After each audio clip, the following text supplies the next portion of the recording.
Hello and welcome to this edition of the Halcyon Show. My name is Lorne Wisely and I'm going to be your host for this episode. Do you ever have a really cool idea? Like a really cool idea. One that you imagined in your mind and thought, you know what, if I could just put this on paper and then get some people behind it and really invest some time, effort and passion into this, it could be really something special. Case in point, the Halcyon Show.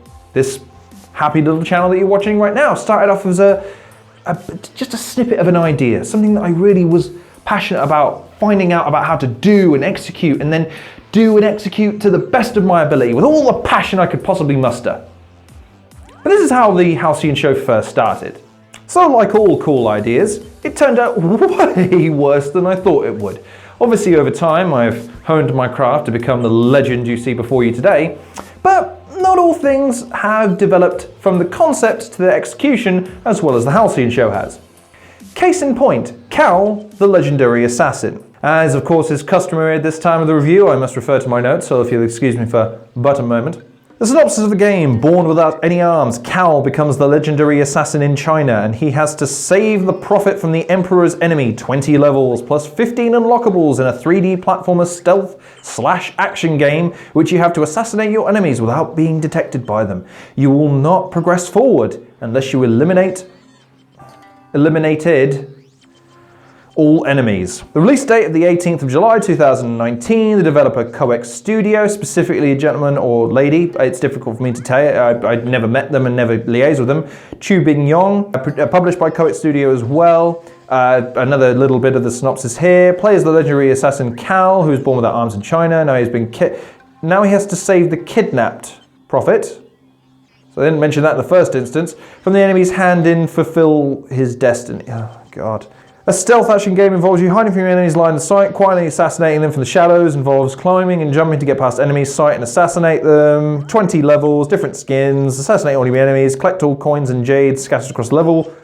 Beautiful environments in China. I'll explain why they're in parentheses in a moment. Price between £2.17 and £2.89, which is $5 to $6 in America. There's a lot to like about the premise of this game. The idea of there being somewhat of a superhero type character without arms who then becomes a super assassin is pretty dope-tastic. I also like the game's framing mechanics because it has intro segments that are cartoony, that are over the top, and basically the exact same thing I thought Samurai Wish should include in its game, just to add a bit of narrative to flesh out the game's otherwise great gameplay and nice aesthetics.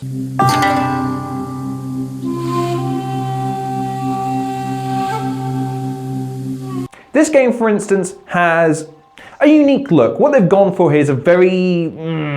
Did you ever see Reboot? Did you ever see that show back in the day?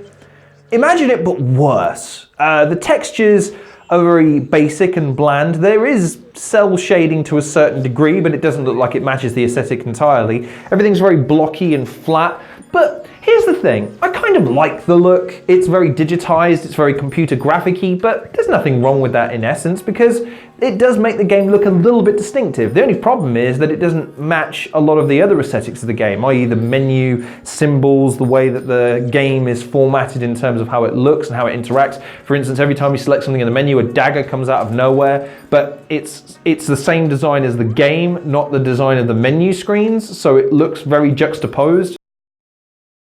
It doesn't have to be that way. It doesn't have to be that way at all. And I'll also give the game the fact that it looks very vibrant. The different mechanics stand out because they're color-coded differently. It's clearly labeled. I could navigate the game reasonably easily. Well, we're waiting. Here's a couple of problems with its presentation to kick us off then. So there's no menu music at all. This means that it's very odd when you have just the one sound effect, like a gong boshing, because of course, if it's Chinese, the game has to have a gong bosh at some point in it, I suppose.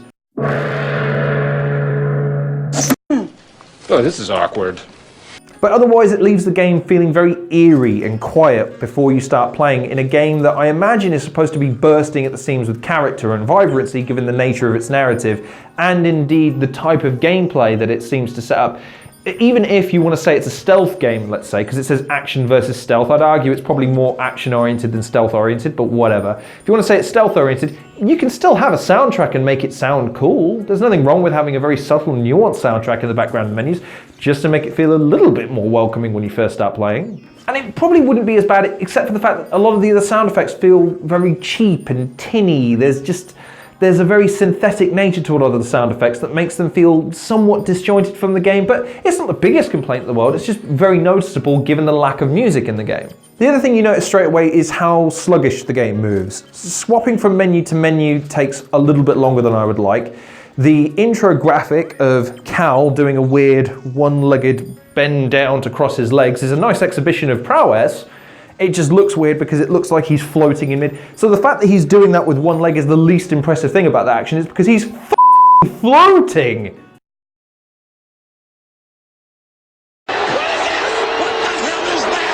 But just to come back to another positive the game offers you, in-game, when you're actually, especially through the first few levels, it does offer you tips. It highlights what buttons that you need to press, and it highlights when it's best to press them.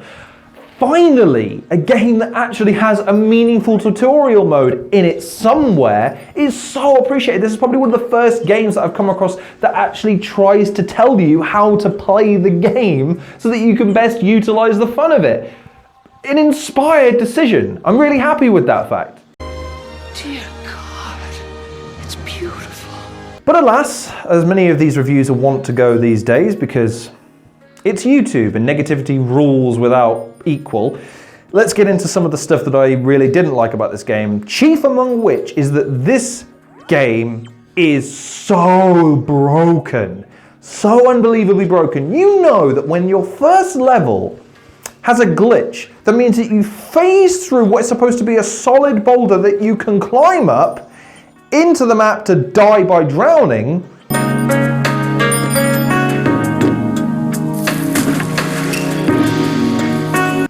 You know you're in for a bad experience. This game, for whatever reason, has numerous instances where you will clip into and out of the scenery. You will have moments where you phase through boulders to your death, or worse still, you'll phase through a boulder, hit another solid object in and amongst the sort of the game's code, where that means that you are perpetually trapped. And then I even hit a point where you phase through the boulder, you keep going thinking that you'll be able to phase through the other side, and you actually fall and you carry on falling. You don't ever die, you just continually perpetually fall, but the screen doesn't follow you. It's one of those Wile E. Coyote moments where you're falling at this pace and the screen is falling at this pace, so you just kind of phase out the screen completely.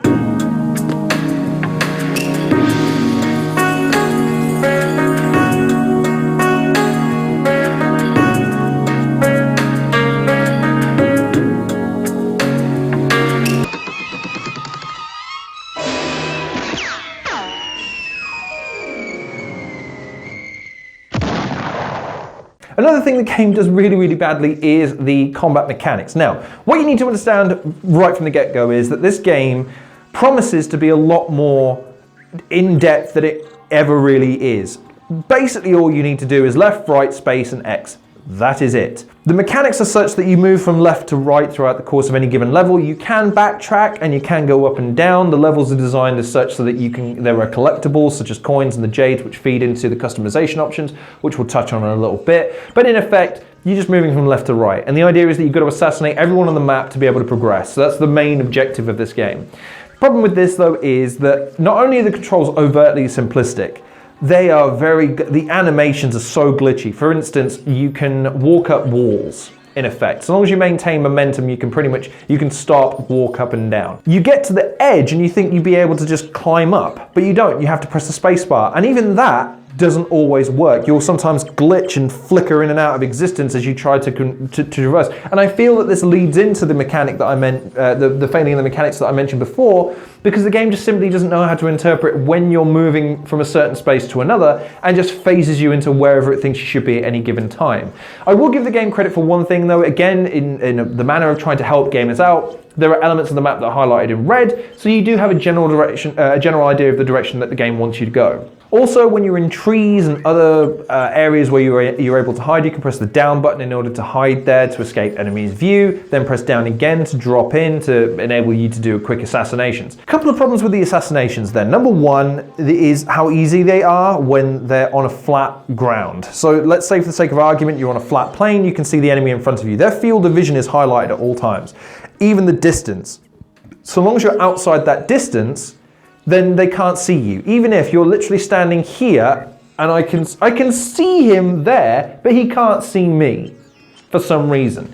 The other problem with this is that the spacebar mechanic is not subtle enough. Basically, there are moments where you will press the spacebar mechanic to kill one person, and then it will immediately thrust you into, sorry, not the spacebar mechanic, the X mechanic. You have to press, and which is a weird configuration, by the way. The spacebar here and the left and right here like this, it just feels a little bit off. I'd prefer the button to be mapped a little bit higher up to make it a bit easier on the hands, especially when you're precarious like this. Gives you cramp after a little while, but nevertheless, it's a minor complaint. You can't remap the button. That's kind of the same for a lot of indie games that I review. However, the X button. So you press the X button to assassinate somebody, but it will then propel you into the path of sometimes yet another person. And the idea of this game is not to be detected, because you don't ever really die in this game. You can fall into water and drown because apparently people without arms can't swim. And indeed, whenever you're seen, that ends the mission, because apparently you can't kill everyone on a map without alerting anyone else once you've been seen by one person, even though we've already established that their field of vision is something akin to the length of your car driveway. Unbelievable! So it just feels very disjointed. It feels unfinished and somewhat nonsensical, considering that you've got to kill them, but all they have to do is see you. Like, they can't chase you, they can't go to alert somebody, they can't go to a point to alert all of the rest of the people on the map. They could make the combat the least important element because, of course, he does suffer from a disability. He has no arms to defend himself. His assassinations are predicated on surprise and indeed having the upper hand because the person is not able to defend themselves. Without arms, that makes him very vulnerable to a counterattack. That would lead into a really cool little mechanic where perhaps you do have to run, maybe you do have to backtrack, maybe you do have to hide, and the guards have to then find you, and it could become a bit of a cat and mouse game. That could have been really interesting. However, they never really move from their spots, and the worst one is that when you're climbing mountain faces or cliff faces, and the enemy is at the top, sometimes you have to press the X button in order to initiate the attack. The problem is that even though this field of vision works perfectly fine on a flat surface, apparently they have no problem seeing you from any distance up top. So once you're in distance to be able to hit the strike button, unless you time it perfectly, this game will fail you every single time.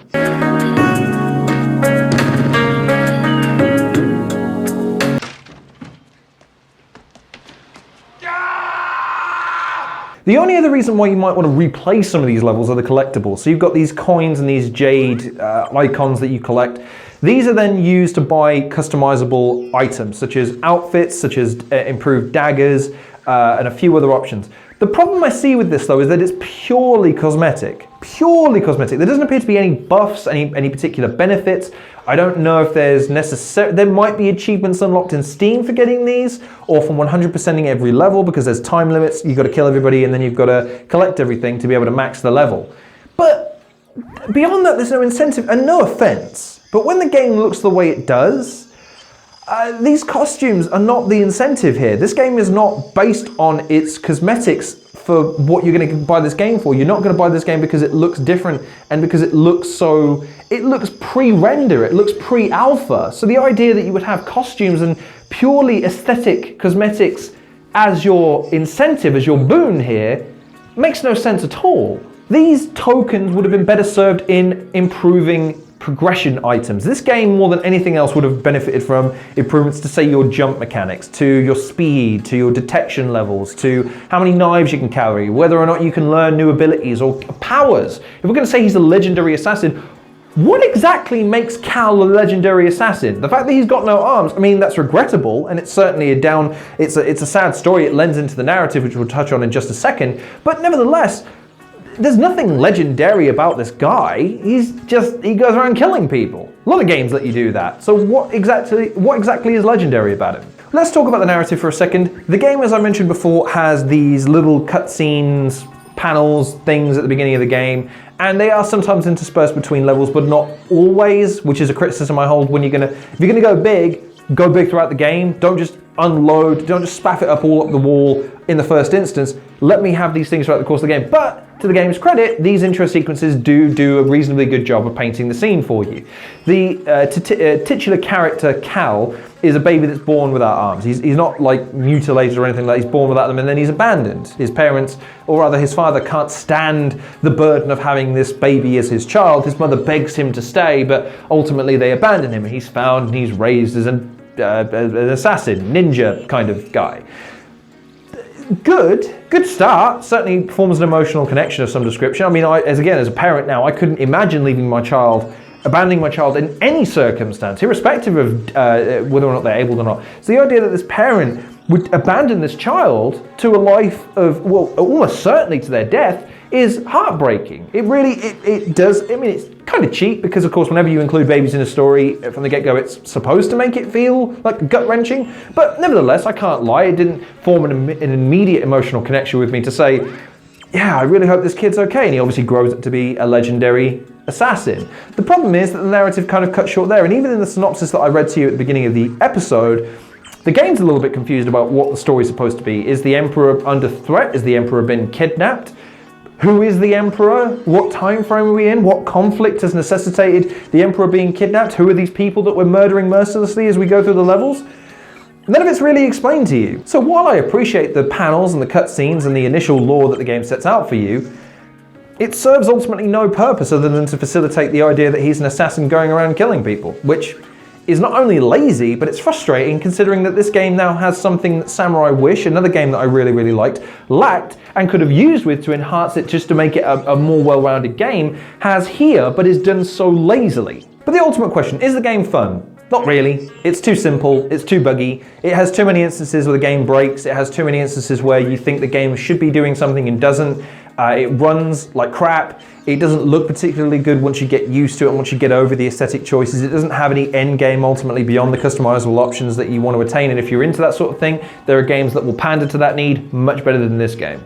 I'm reminded of ECW when I think of this game. A great premise, but the difference between this game and ECW is this. Paul Heyman, the guy who ran ECW, had a philosophy, which is accentuate your positives and hide your weaknesses, because he knew that the product he was putting on wasn't ever going to be able to compete with the big boys of WWE and WCW at the time. Here's the problem though.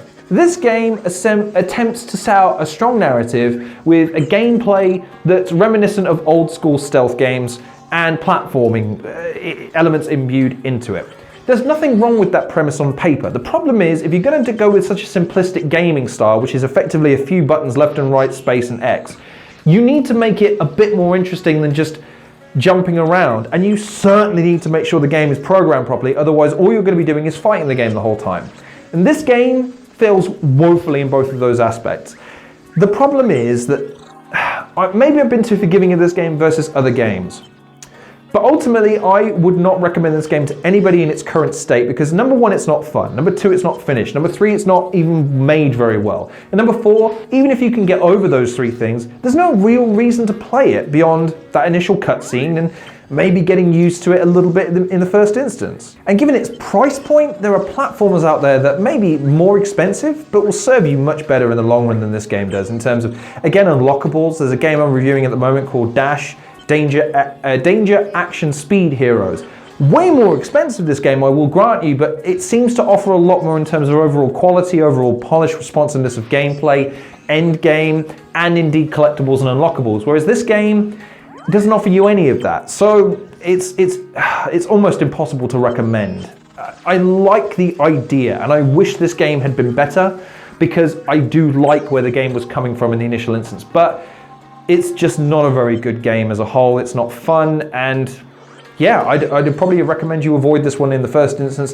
If they ever do come up with a sequel, I doubt that they will. Number one, you've got to improve those aesthetics now. I don't think the quirk of having it all blocky is going to make it into the second game. You need to make sure the aesthetics match throughout the course of the game. You need to give those cosmetics some real in-game value, buffs, something along those lines. You need to add progression. You need to fix those bugs because they are so frustrating and annoying. If the first level, this is the thing, I can't get over the fact that that first level has a bug. Literally the first crevice that you jump up to you can phase through. It's the most annoying thing in the world. Fix that shit immediately. And then lastly, you need to include that narrative throughout the course of the game. You've got a really strong titular character here, potentially one that could get over with people given the nature of his backstory. Lean on that.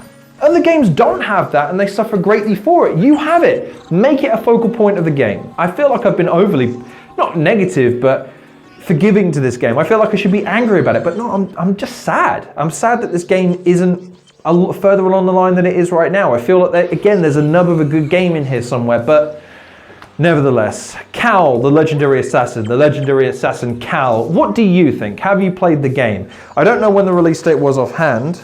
Now I do. It's the 18th of July, so it's not been out for very long, so perhaps you played it, perhaps you haven't, but what do you think? Do you like the old school 2D platformers imbued with kind of a stealth mechanic? It reminds me a little bit of Abe's Oddysee, and it also reminds me a little bit of another game that I'll be reviewing very shortly, Agent 001, in that it's got platforming, but that game seems to be more well designed, albeit for one specific reason than this game, so maybe that one would be worth checking out over this one, or indeed going back to some of the old school PlayStation or Nintendo or Sega platformers.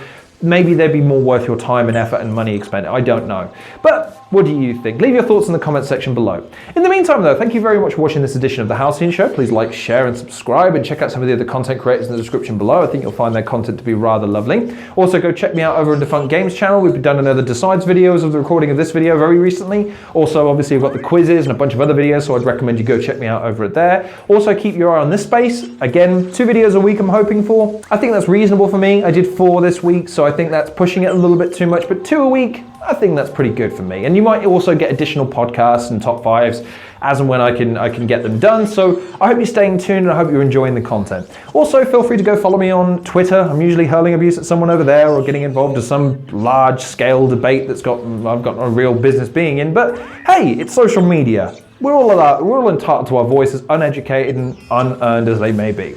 So thank you very much again for watching. I've been your host, Lon Wisely. Please take care of yourselves, and I'll see you on the next episode of The Halcyon Show.